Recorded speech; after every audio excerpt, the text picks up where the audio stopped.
Hoy vamos a hablar de uno de los personajes más maravillosos que haya cruzado este planeta, pues uno de los personajes más bellos, un espíritu libre, alguien prodigioso, y le vamos a rendir un homenaje en los 100 años al loco maravilloso, al espíritu libre, al gran escritor, al genio, Julio Cortázar.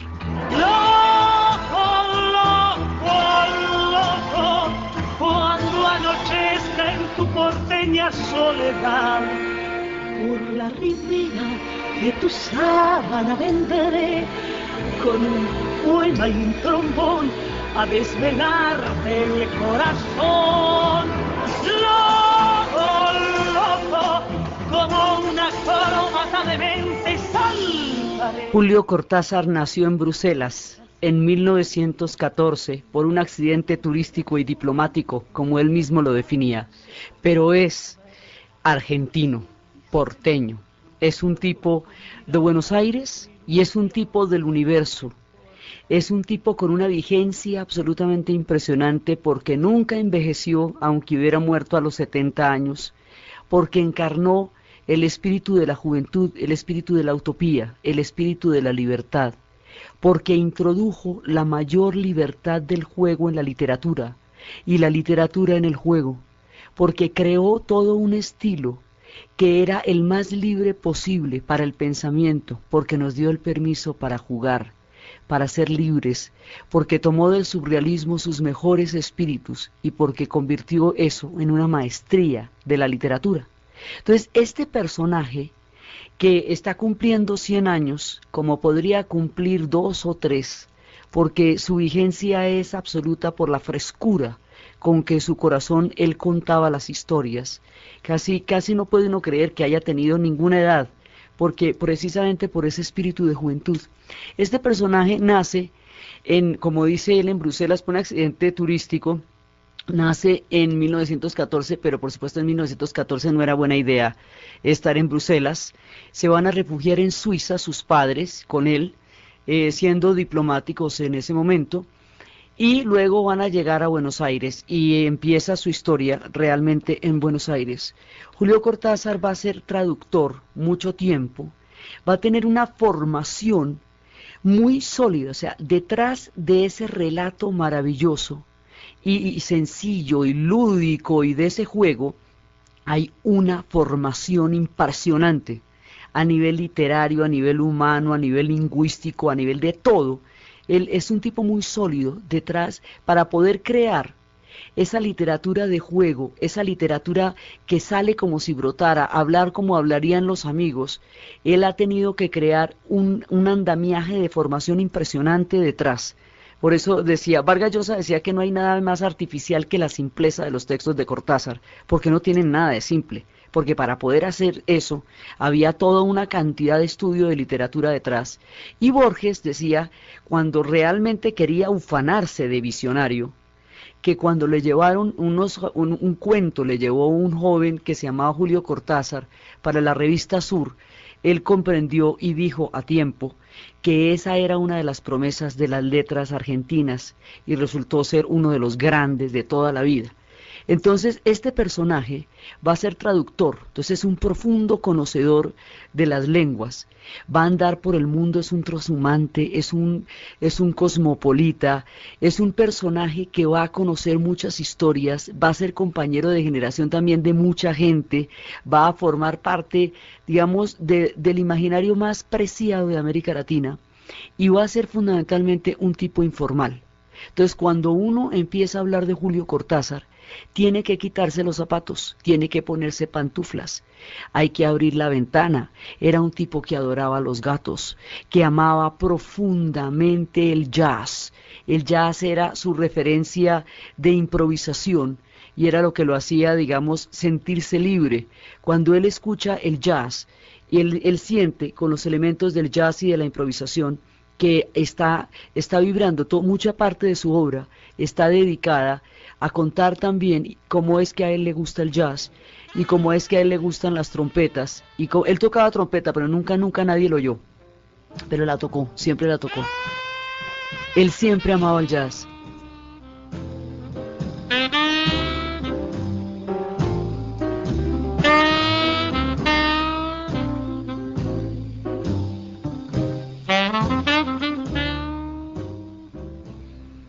El jazz hay una serie de elementos que van marcando su vida, el jazz, el amor a los gatos, el espíritu de la libertad, la genialidad con que él se va a relacionar con la literatura. Entonces, este personaje va conociendo partes muy importantes del siglo y va construyendo una forma de escribir completamente nueva, completamente fresca, completamente libre y muy, muy compleja también a la vez en su gran simplicidad. Eso es, digamos, como los juegos que tenía. Él va a estar en la Argentina hasta la época en que Juan Domingo Perón se instala de lleno, porque él dice que cuando Perón, primero, Cortázar jamás fue amante del culto a la personalidad, su irreverencia, su burla a toda solemnidad no le permitía aguantarse una adoración colectiva a una figura política como la que hubo en la Argentina de Perón. Entonces él decía que él fundamentalmente se fue de la Argentina porque cuando estaba sentado escuchando sus hermosos conciertos de jazz, sonaban en los altavoces Perón Sos Grande y le interrumpían sus improvisaciones del jazz. Y él no podía vivir en un país donde se le interrumpiera la improvisación de su hermoso concierto de jazz. Entonces, por eso se va de la Argentina. Va a ser la manera como él manifiesta, digamos, su repugnancia a un culto generalizado de fanatismo como el que en ese momento se estaba produciendo con Perón. Perón va a ser un fenómeno de un grado de, digamos, de aceptación. Él va a ser el poder, él va a ser los sindicatos, él va a ser la oposición, va a infiltrar absolutamente todo y va a tener un nivel de consenso y de adoración en el pueblo argentino, con la figura de Evita también, y con toda la cantidad de condiciones sindicales que se lograron en esa época y que son las que le dan el apoyo a él. O sea, es un fenómeno bien importante, pero a Cortázar, el culto a la personalidad, esa solemnidad y ese aire marcial, le parecía hartísimo porque él nunca se aguantó esas cosas, es un irreverente, y siempre estuvo, digamos, siempre huyó de la solemnidad y huyó de todo tipo de cualquier forma de plegarse a algún tipo de poder. Siempre defendió toda clase de libertades. Él se va por el mundo, va a conocer muchísimos lugares, va a tener una mujer que se llamaba Aurora, que estuvo con él mucho tiempo, y luego va a conocer a la que va a ser su compañera, que es Carol Dunlap, la que va a ser su compañera durante mucho tiempo. Él va a entrar en contacto, en el principio, su obra no tiene, digamos, la característica, no, él no está, no tiene una conciencia política muy clara. Eso le va a pasar, es cuando llegue en contacto con la Revolución Cubana. Cuando él entre en contacto con la Revolución Cubana, va a tener una posición política clara y definida frente a lo que en ese momento era la historia de América Latina, pero la posición política de Julio Cortázar no se va a traducir en sus cuentos, porque él siempre diferenció la libertad de crear con las creencias políticas. Entonces, la verdadera libertad de Cortázar estaba en mantener toda la libertad en la literatura, independientemente de sus posiciones, porque para él la libertad era un espíritu mucho más profundo y la ideología era algo que él en un momento dado podía compartir con una causa o con una situación. Cortázar tiene el espíritu del Mayo francés mucho antes de que el Mayo francés haya ocurrido. Cortázar es el hombre de la imaginación al poder y del poder de la imaginación en la literatura. Es un personaje tan querido porque representaba todos los sueños y las utopías de una generación. Entonces toda la gente que quiso ser bohemia en París, pues Cortázar fue el más bohemio en París, y en París escribe la historia, una de las historias que más lo va a hacer adorar en el mundo, que es la rayuela. Rayuela es como se le dice en Argentina a la golosa, al juego de los tres cuadrados que se saltan con una piedrita y que luego desembocan con cuadrados a los lados, y después usted va llegando en la medida en que no se caiga con la piedrita. Esa golosa nuestra, ellos la llaman rayuela. Rayuela es una historia de Olivares y la maga amándose en París, en ciudades circulares. París es una ciudad circular, entonces es como una araña. Entonces ellos se ponen citas en París, esperando encontrarse, pero no se dicen dónde, para que el juego y el azar y la lúdica les permita los encuentros. Rayuela es una novela que se puede leer de varias maneras porque está escrita como un mecano. Se la pueden leer de abajo, de adelante para atrás, de atrás para adelante, o hay una serie de capítulos en cuyo orden se puede leer. Esta capacidad de coger una novela y descomponerla y volverla mecano y que tenga sentido en cualquiera de esas direcciones y que además de tener sentido sea pasional, lúdica, romántica, profundamente erótica y sea capaz de crear el espectro de una imagen de amor, ensoñación, poesía y utopía de toda una generación. Eso fue Rayuela. Si usted la vuelve a leer, vuelve a sentir exactamente la misma necesidad de juego, de azar, de romanticismo y de erotismo que se leían cuando primero empezaron a salir. Entonces, él representa, digamos, en el momento en que la utopía era tan fuerte en los espíritus del siglo XX, Cortázar era en todo el sentido de la palabra un ser utópico.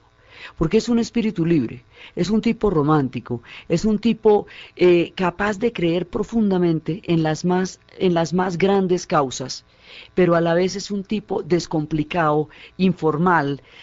Para abordarlo hay que despojarse de toda pretensión, hay que despojarse de todo artificio, porque él es un personaje completamente natural, completamente, sobre todo es un informal absoluto, un tipo con sus gatos.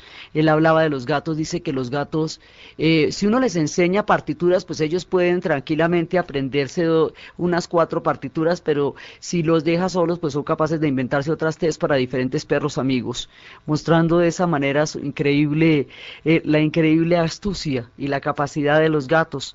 Este es un tipo que está fuera de las clasificaciones y encarna el espíritu de todo lo que se soñaba que era ser un hombre libre en el momento en que estaban, o sea, mucho antes del 68, este tipo ya era el espíritu del 68, antes de la formulación de la utopía, este ya tenía la utopía en su corazón y la convirtió en literatura. Entonces, por eso, a medida que pasaba el tiempo, él se iba haciendo más joven, porque los sueños más utópicos del 68 lo fueron alcanzando a él, en lugar de él alcanzar a los sueños. Es uno de esos tipos a los que los sueños los alcanzan, lo fueron alcanzando a él, y la vigencia de su frescura y de su obra se fue haciendo cada vez más grande a medida que pasaba el tiempo. Entonces, por eso Cortázar lo que hacía era rejuvenecer a medida que envejecía. Tenía una enfermedad, dicen que tenía una enfermedad que no dejaba de crecer, no paró de crecer, entonces era gigantesco, y entonces siempre tuvo la misma cara, y siempre tenía la misma apariencia, y usted lo ve todavía y lo siente, y se lo imagina como un tipo eternamente joven, como era Cortázar. Entonces, digamos, cada vez que él se hacía más grande, iba haciéndose más joven, porque lo iban alcanzando los ideales y los sueños que se llamaban en ese momento juventud, y el tipo había nacido mucho antes que eso. Entonces es un tipo que es capaz de producir ese tipo de magias.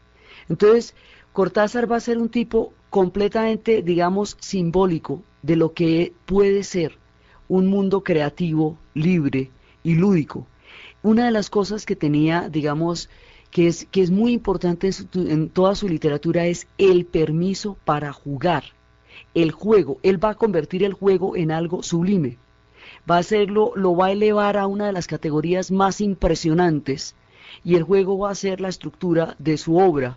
Y cuando uno lee a Cortázar es como estar mirando un caleidoscopio sin saber si usted es el que está mirando el caleidoscopio a través del ojo o si usted es parte del caleidoscopio.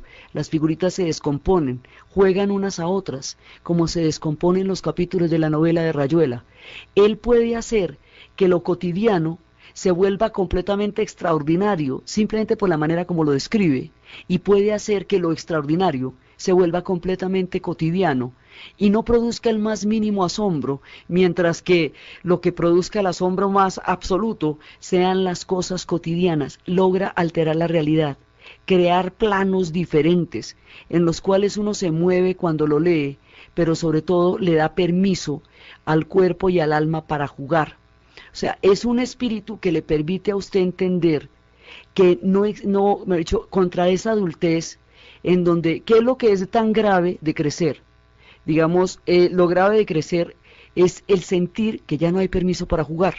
La literatura de Cortázar, es más, exalta y abona el permiso para jugar. Eso es lo que él más le da a uno. Por eso más adelante vamos a ver qué es un cronopio, qué es una fama, qué es una esperanza, qué pasa cuando a uno le dan un reloj, cuando las casas están siendo tomadas, los sillones donde se sienta Liliana llorando, la gente que se va a morir. Vamos a ver toda la cantidad de estructuras. Él cogió el juego y lo convirtió en el ámbito en donde el cual iba a realizar la vida, la literatura y el azar. Y con todo eso empezó a crear su obra. Y era un traductor. Él tradujo a Edgar Allan Poe, tradujo la prosa, una cantidad de prosas, de cuentos de Arthur Gordon Pym, de los relatos de Arthur Gordon Pym, de Edgar Allan Poe, los va a traducir Cortázar, y él dice que eso lo llenó de unos terrores deliciosos, que ese espíritu de Poe le producían unos miedos absolutamente fantásticos que lo estremecían por dentro, y que él vivía encantado con esos miedos que le producía Edgar Allan Poe. Tradujo también a Keats, al gran poeta Keats, hizo relevante toda su figura en la literatura inglesa. Va a traducir, o sea, que a uno le traduzcan, nos, mejor dicho, hacer el favor para la gente hispanohablante de traducir a Edgar Allan Poe, es una cosa de agradecerle toda la vida, y de traducir a Keats. Entonces él era un traductor, siempre trabajó en eso, conoció el mundo, conoció grandes personajes, y siempre estuvo, cada una de esas experiencias enriquecía ese mundo de la lúdica. Cuando se compromete con la política, lo va a hacer con su vida, y van a mantener el juego en la literatura, tanto que él se va a ganar el premio Rubén Darío a la independencia de la literatura. Entonces él va a estar comprometido con el proceso de la Revolución Cubana. En el momento en que la Revolución Cubana, él va a llegar allá en el 68, y cuando ve el proceso de la Revolución se siente comprometido con el proceso de la Revolución Cubana. Más adelante se va a sentir comprometido con el proceso de la Revolución Nicaragüense. La mujer que él va a escoger, digamos su compañera, Carol Dunlop, era una hija de las Flores que se había unido al movimiento para parar la guerra del Vietnam, y que después huyó a Canadá, como muchísima gente de la generación que se opuso a la guerra de Vietnam. Huyeron a Canadá, y ella aprendió francés y no quiso volver a hablar inglés de lo brava que estaba con lo que estaba pasando en ese momento. Entonces él la convenció de que volver a hablar inglés, que era una lengua muy hermosa y que no tenía nada que ver con un conflicto geopolítico que en ese momento se estaba dando. Ella volvió a hablar inglés, y entonces ellos fueron felices porque él amaba también esa lengua, pues de la cual era traductor. Entonces, este personaje va a estar en la Bohemia de París, en las causas que en un momento dado aglutinaron a una generación. Este personaje va a estar también en lo que va a ser en lo que más adelante va a ser el Tribunal Russell en tiempos de la dictadura. Digamos, siempre va a estar metido en una serie de procesos en los cuales era importante para él y para su generación que él tuviera una mirada sobre eso. Eso lo va a incorporar en el mundo y lo va a incorporar en su vida.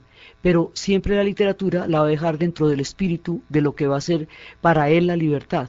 Entonces todo este mosaico de cosas, uno puede hablar mucho sobre él, pero es tratando de pintar, más que un hombre, un espíritu. Digamos, alguna vez hablábamos que la libertad a veces se hace presente en la historia con grandes y multicolores y espectaculares procesos, pues como el Mayo del 68, como el Festival de Woodstock. Bueno, pues la libertad también a veces se hace presente en los hombres, en los escritores, encarna. La encarnación en el espíritu y en la literatura es Julio Cortázar.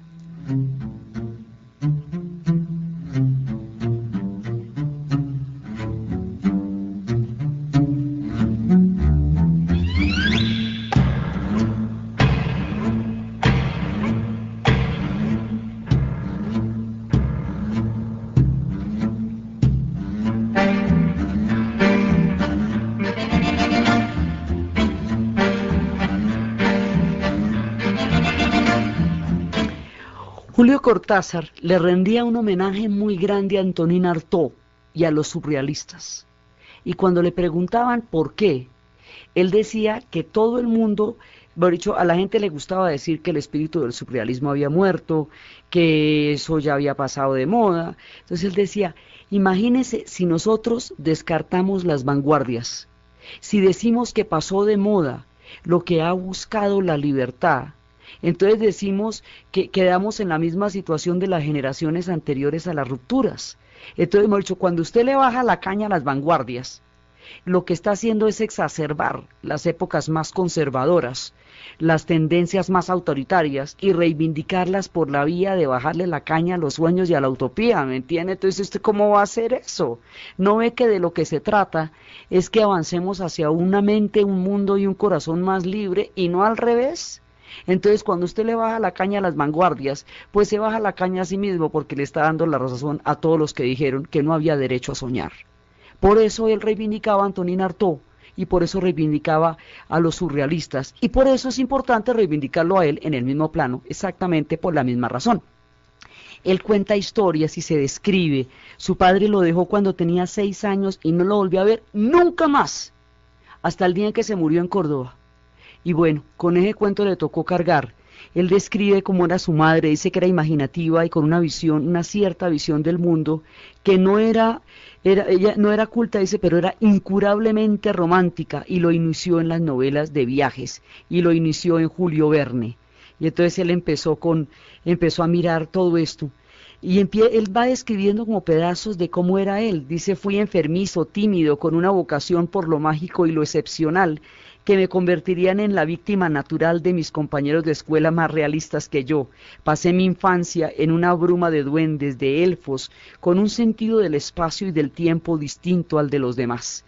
El hombre vivió siempre en otra frecuencia cósmica y logró con su literatura que la gente se sintonizara en la frecuencia cósmica en la que el hombre vivía. Y eso era de las partes más maravillosas de su escándalo, de su maravilla, digamos, de cómo él escandalizaba la literatura y va a ser de los grandes del boom, o sea, el movimiento que se va a conocer como el boom latinoamericano, que es nuestra contundente presencia en la literatura universal. Este es de los duros de ahí. O sea, nuestra contundente presencia, ¿cuál es? Pues García Márquez, es Borges, es Carlos Fuentes, todo eso, digamos, toda la constelación, Vargas Llosa en su momento, toda la constelación de escritores que van a conformar ese fenómeno que se conocerá como el boom de la literatura latinoamericana. Bueno, pues de los duros es Julio Cortázar. Entonces, va a ser parte de todas las vanguardias de su tiempo.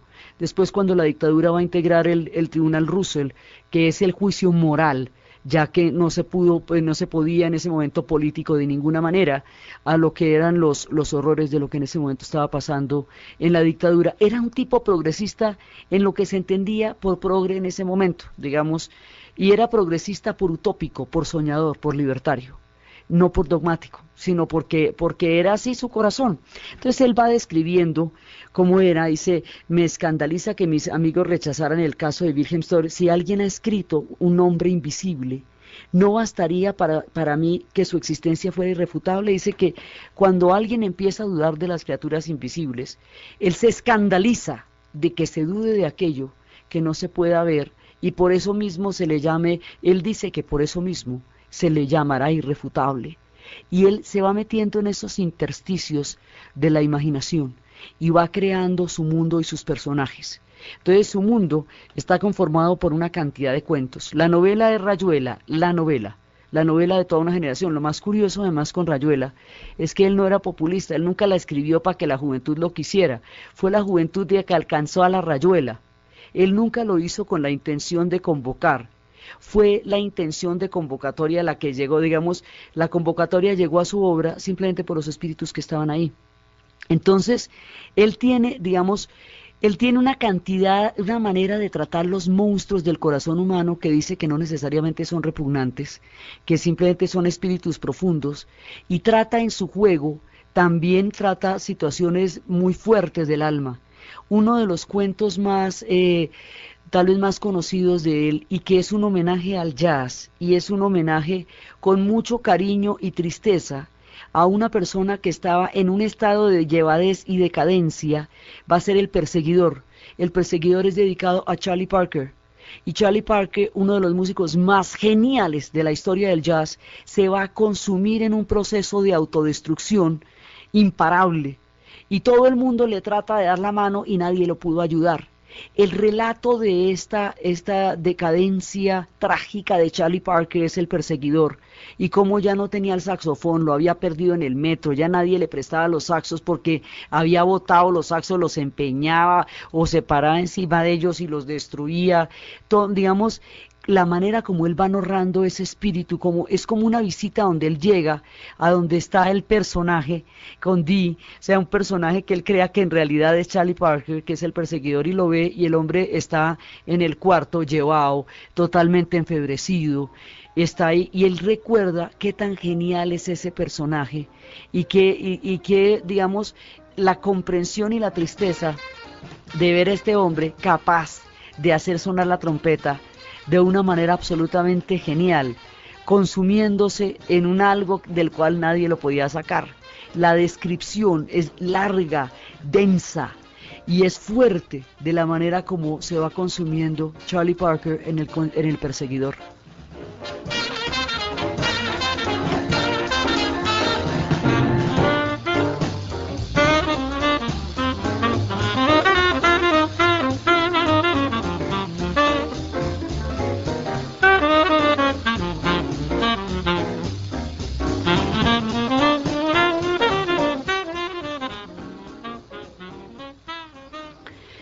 Cortázar va creando un universo, eso es básicamente la obra de Cortázar, es un universo.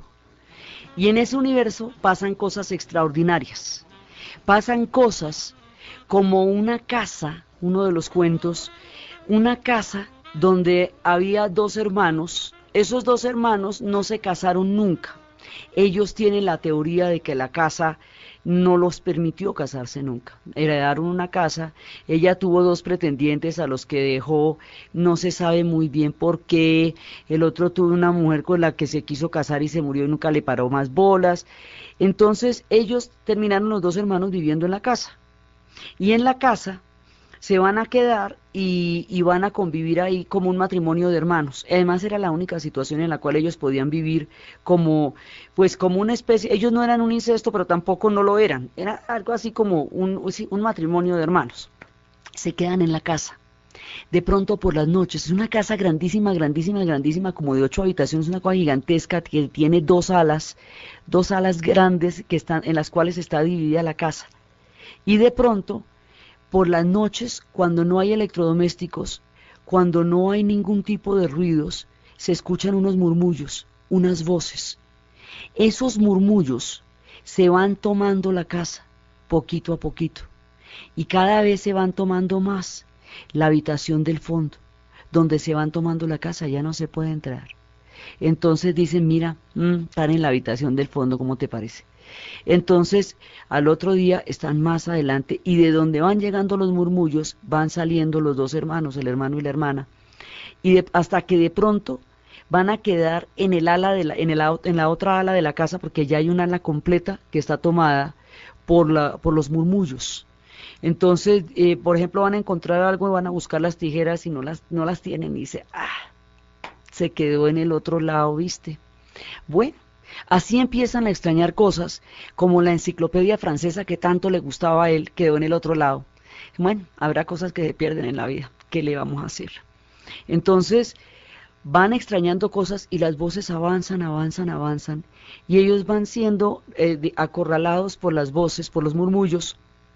Ellos nunca cuestionan quiénes son las voces, ni por qué están ahí, ni nada, simplemente asumen con toda naturalidad que las voces se han ido tomando la casa, que los murmullos se han ido tomando la casa, van pasando al otro lado de la casa, hasta que un día ya los murmullos están donde ellos están. Entonces el día que están donde ellos ya están, salen simplemente a la calle, le echan llave a la casa y botan las llaves a la alcantarilla para que nadie desprevenido, fanfarrón, ladrón o maleante se le ocurra recoger las llaves, entrar a la casa y encontrarse con los murmullos que ya se han tomado esa casa. Y así, sin mayor problema, se van, porque la casa ha sido tomada. La irrupción de lo totalmente sobrenatural en la vida cotidiana transcurre en los relatos de Cortázar sin ningún tipo de problemas. Por eso cuando él va a mandar, hay una historia de un personaje que en la calle Siapache estaba viviendo en un apartamento que le prestaron. Ese apartamento es de una mujer que vive en París. Le prestaron ese apartamento, digamos, para que se esté un tiempo, se lo alquilaron, y en ese apartamento vive una ama de llaves. Este tipo tiene el problema que de pronto, en un problema que cuando vivía en una granja no era grave porque inclusive hasta le podía dar buenas posibilidades, pero al vivir en un apartamento en Buenos Aires se le vuelve un problema. Este tipo está escribiéndole una carta a André, que es la dueña del apartamento en París, comentándole cómo su apartamento quedó completamente destruido, disculpándose de antemano ante la inevitabilidad de la destrucción absoluta de la casa de ella, del apartamento. Entonces el tipo le dice que es que él siente como una cosita acá, como una pelucita en la garganta, como un calorcito. Entonces, cuando siente el calorcito, él llega y le sale de la boca un conejito, vomita un conejito. El conejito tiene el tamaño de un tajalápiz de mesa. Es un conejito pequeñito. Y es lo más lindo y le refiega el hocico contra la manita de agradecimiento porque los conejitos nacen contentísimos. Entonces sale conejitos. Entonces, bueno, pues ella le da un trébol para que se alimente. Pero bueno, está bien, pero un conejito está bien. Pero es que salen 2 conejitos, al otro día hay 3 conejitos. Ya cuando son 10 conejitos el tipo se preocupa porque además como el ama de llaves no se puede dar cuenta, que se llama Sara, que él está vomitando conejitos. Entonces tiene que esconderlos en el closet durante el día. Por la noche los conejitos salen y saltan y se ponen contentos y al otro día los tiene que volver a esconder.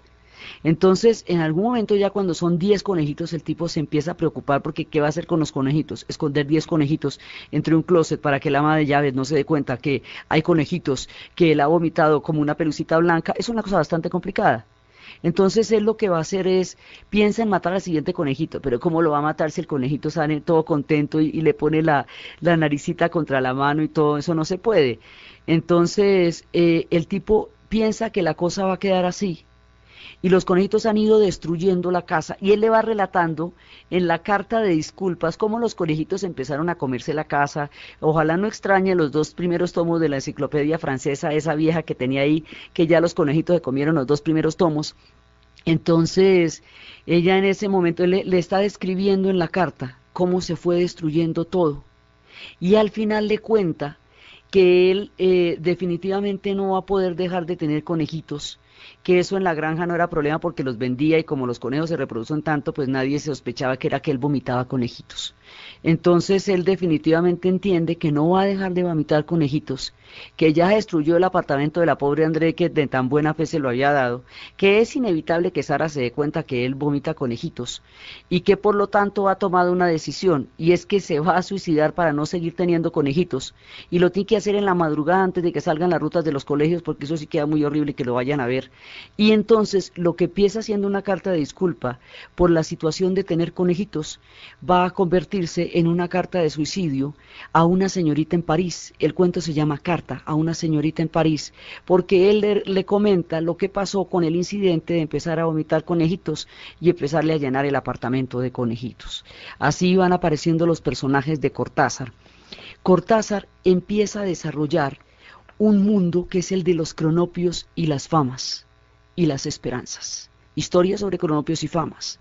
Entonces, en las historias sobre cronopios y famas, hay una primera parte de las historias que tiene que ver con las instrucciones. Hay instrucciones para llorar, para el comportamiento en los velorios, instrucciones para subir escaleras. Las instrucciones para subir escaleras son absolutamente fantásticas porque desglosa de manera sistemática el hecho de las escaleras. Entonces él cuenta que las escaleras, el piso se pliega, a veces en ocasiones el piso se pliega, cosa que es muy entendible cuando alguien es miope porque el piso se pliega, en una serie de, digamos, de escalones que son paralelos, eso se llaman escaleras, entonces son sucesivos, unen una planta con la otra, entonces hay que empezar a cruzarlos, normalmente uno tiene unas prolongaciones que van hasta el piso, que están recubiertas de gamuza o de cuero que se llaman pie, y otra absolutamente idéntica que también se llama pie, lo que dificulta el relato. Entonces eso tiene un ritmo, tiene que subir primero un pie y luego el otro pie, porque si sube los 2 pies al tiempo se cae. Y tiene que estar relajado, con los brazos relajados, con una actitud normal que se va volviendo rítmica y va subiendo una escalera tras otra. Las escaleras normalmente van a comunicar de una planta a otra. digamos, podrían ser oblicuas o diagonales, pero es mucho más difícil. Entonces, salvo por supuesto las escaleras de Harry Potter, que en esa época no estaban contempladas, que se mueven como quieren, estas normalmente conducen de una planta a otra. Y hay que subirlas de frente, dice, porque si las sube uno por detrás o de medio lado es peligroso. Y va contando de una manera totalmente sorprendente, como si nunca se hubiera hablado de eso, las instrucciones para subir escaleras. Y va contando las instrucciones para llorar. Y de una manera totalmente clara y cotidiana, nos va describiendo el mundo de los cronopios.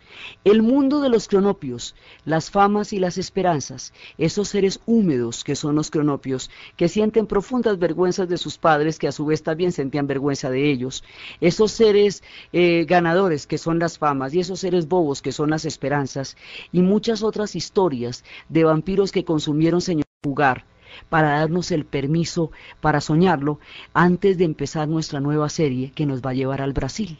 Entonces, desde los espacios de la improvisación del jazz, del permiso para el juego, de la elevación de la locura a grado de maravilla, de la genialidad, de la exaltación de la vida, de la libertad del espíritu, del goce, de la lúdica, de los espíritus más hermosos que rodean la literatura en nuestras tierras, desde la genialidad de Julio Cortázar, en la narración de Ana Uribe, en la asistencia y producción Yesid Rodríguez, y para ustedes, feliz domingo.